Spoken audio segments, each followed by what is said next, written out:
Bonjour et bienvenue sur Vidéo Club 58. Aujourd'hui, une vidéo avec 5 Director's Cut. Donc moi j'aime beaucoup les Director's Cut, ça permet aussi de voir un film sous un autre œil, d'une autre manière. Et on va commencer la sélection avec Payback, le film avec Mel Gibson. Alors Payback, en fait, c'est un film qui était sorti après, bien sûr, Braveheart, L'Arme Fatale 4. Mel Gibson, il marche extrêmement bien à ce moment-là. Et là, dans Payback, en fait, il joue quand même un truand. C'est le personnage principal, c'est un film noir. Un film que Warner a du mal à assumer, en fait, parce que ce film est beaucoup trop sombre, voire va ternir l'image de Mel Gibson qu'on est en général habitué à voir en héros. Et là, en fait, le film pose problème. Et ils obligent, en fait, le réalisateur à faire des coupes, ce qui fait que le film arrive à une durée de 1h40. La fin est changée, des éléments sont atténués, des éléments qui mettent plutôt le personnage de Mel Gibson en porte-à-faux. On va changer des choses, on va calmer surtout les choses. Il y a des projections test du coup qui se déroulent très mal. Vraiment le film est remonté. Et du coup, le long métrage atteint une durée d'1h40, sort dans les salles, a un succès correct. Payback, c'est pas non plus le succès du siècle. Moi, j'en conserve un très bon souvenir de ce Payback. Mais quelques années après, le réalisateur sort une autre version qui s'appelle Payback Straight Up. Et Payback Straight Up, en fait, va déjà changer pas mal de choses, puisqu'il va changer la musique, il va retirer la voix off qui expliquait beaucoup trop de choses dans la version cinéma. Les passages flashback qui étaient un peu bleutés vont passer en noir et blanc total.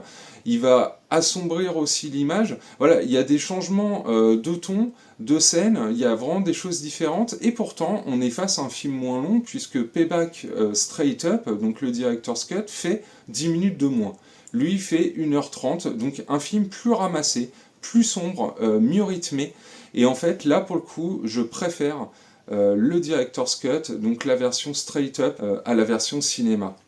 Deuxième cas, le cobaye. Alors là, le cobaye, c'est un film donc adapté de Stephen King, entre guillemets, puisqu'il y a eu un procès à ce sujet, dans le sens où le cobaye adaptait en fait une toute petite nouvelle qui représente, allez, on va dire, une scène dans le film, et après, tout ce qui a été inventé pour le film n'est pas présent dans la nouvelle de Stephen King, et dans la mesure où Stephen King, du coup, ne reconnaissait pas l'utilisation de son nom, il a fait un procès, du coup, contre la société de production qui a sorti ce film Le Cobaye. Le Cobaye, en tout cas, fait pas partie, du coup, forcément des meilleures adaptations de Stephen King, puisqu'il adapte rien de spécial, mais en plus fait pas vraiment partie des coups de cœur en général quand on va citer des films de l'univers, en tout cas de Stephen King.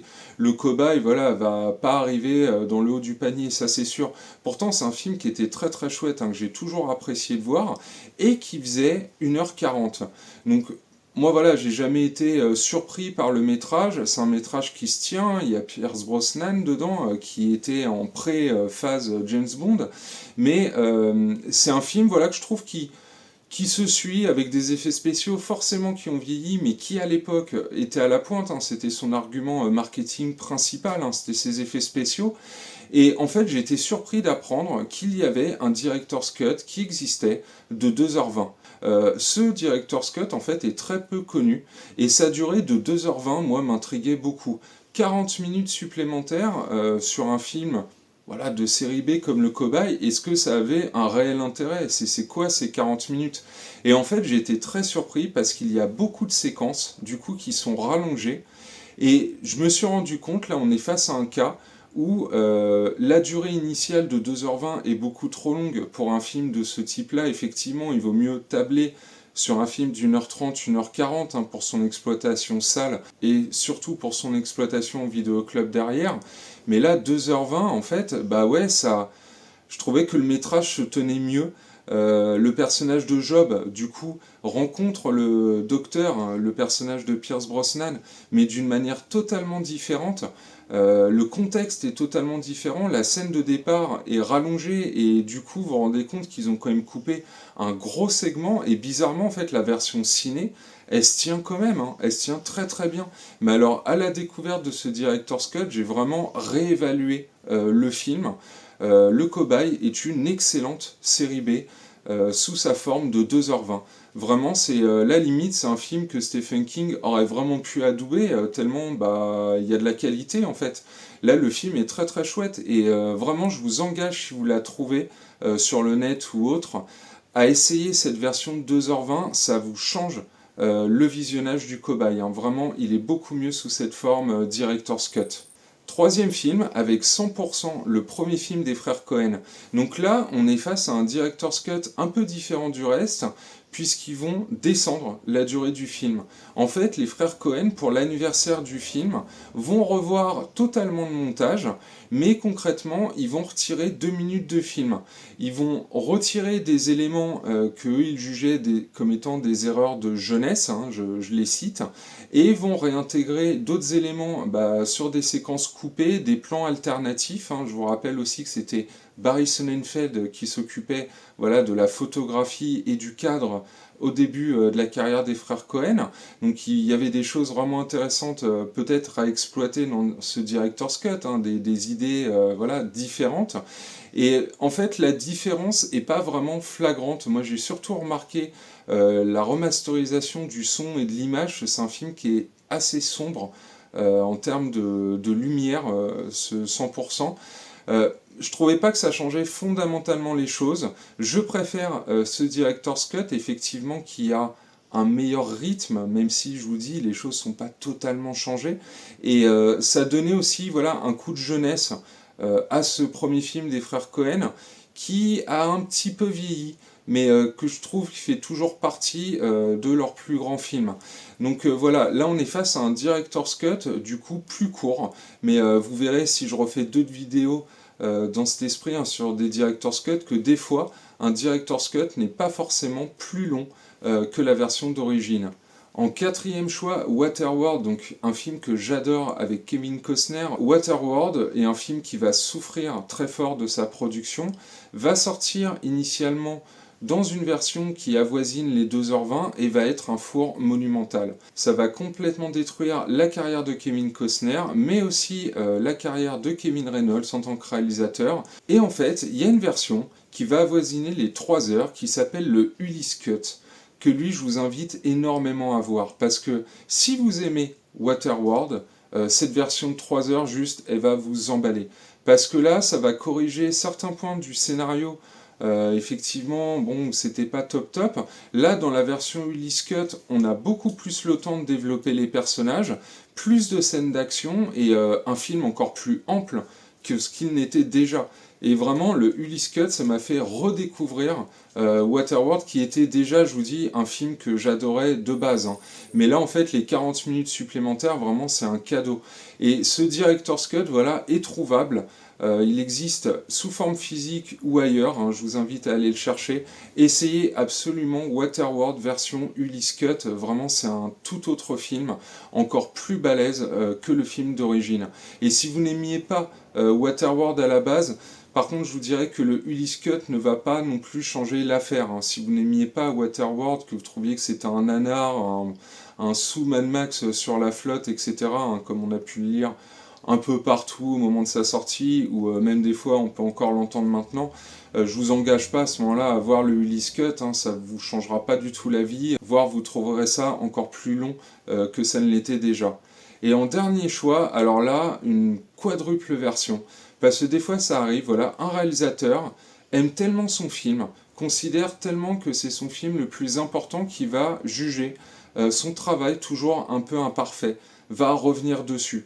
Hein, c'est le cas de George Lucas avec les 3 premiers Star Wars, mais là je vais vous parler d'un autre film, c'est Alexandre d'Oliver Stone. Donc Oliver Stone, un très grand réalisateur américain sur lequel il faudra que je revienne vraiment un jour, hein, pour vous parler plus de ses films. Oliver Stone a un projet depuis des années et des années, c'est d'adapter la vie d'Alexandre le Grand, de faire un très grand péplum, et en fait va profiter de l'explosion de Gladiator de Ridley Scott pour enfin mettre son projet sur pied. Et Alexandre va se faire tailler complètement par la critique, qui va juger le film raté, avec un casting qui ne fonctionne pas du tout. Donc à l'époque c'est Colin Farrell qui avait été choisi pour jouer Alexandre le Grand, mais il y a beaucoup de monde, hein, au casting, hein. Il y avait Val Kilmer, Angelina Jolie, Rosario Dawson, Jared Leto, enfin il y a énormément de monde, hein, parce que de toute façon Oliver Stone a toujours été catalyseur de gros castings, mais là justement c'était une épopée qu'il voulait mettre en scène, c'était son film le plus important, il l'avait annoncé dans la presse à l'époque, c'était vraiment un énorme budget, et Alexandre en fait va se viander, va vraiment pas fonctionner du tout, hein. Même si on est dans une époque post Gladiator où des films vont profiter de ça, comme je vous ai dit, comme 3 ou plus tard 300. Alexandre, lui, va pas du tout avoir la ferveur du public. Et du coup, Oliver Stone va lancer vite une deuxième version, une version plus courte de 17 minutes. Donc il va ressortir aux États-Unis pour essayer de rattraper ce qui peut être rattrapé. Mais au final, ça va quand même être un four aux États-Unis, même avec cette version de 17 minutes en moins. Par contre, au niveau DVD, ça va très bien marcher. Alexandre est un titre qui va très bien se vendre. Et ça va engager Oliver Stone à relancer une version quelques années plus tard, donc une version qui s'appelle Alexandre Revisited.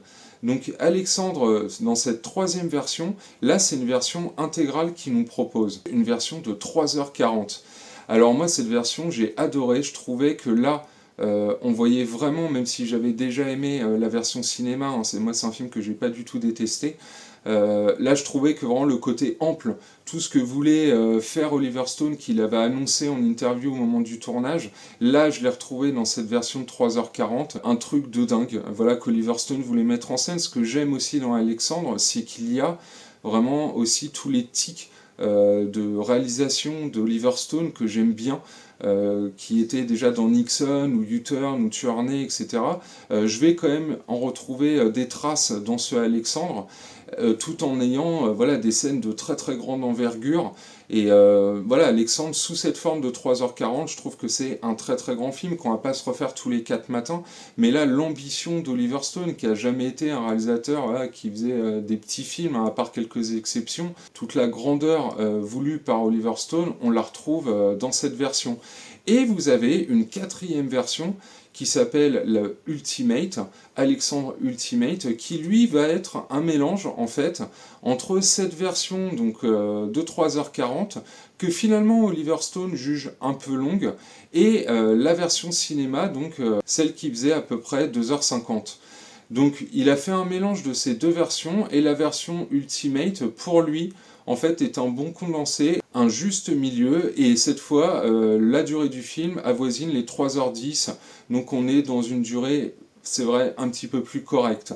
3h10, voilà, là, c'est vrai qu'après, votre attention, forcément, va baisser. Donc cette version de 3h10, elle est vraiment très chouette, même si moi, je préfère quand même la version de 3h40. Quitte à me lancer dans le visionnage d'Alexandre, je préfère voir effectivement cette version très longue. Mais du coup, voilà, pour le même film, il y a eu 4 versions. Donc voilà, je vous remercie beaucoup d'avoir suivi cette vidéo sur les Director's Cut. Vous voyez qu'il y a eu quand même plusieurs formes de Director's Cut, hein. On peut avoir du plus long, du plus court, des changements de plan, de tonalité, enfin voilà, des fois on est face à des véritables surprises. J'espère que ça vous a plu. Si vous voulez que je fasse d'autres vidéos sur des Director's Cut comme ça, n'hésitez pas à me le dire, ça me fera très plaisir d'en faire d'autres. Et je vous dis à très bientôt pour une nouvelle sélection.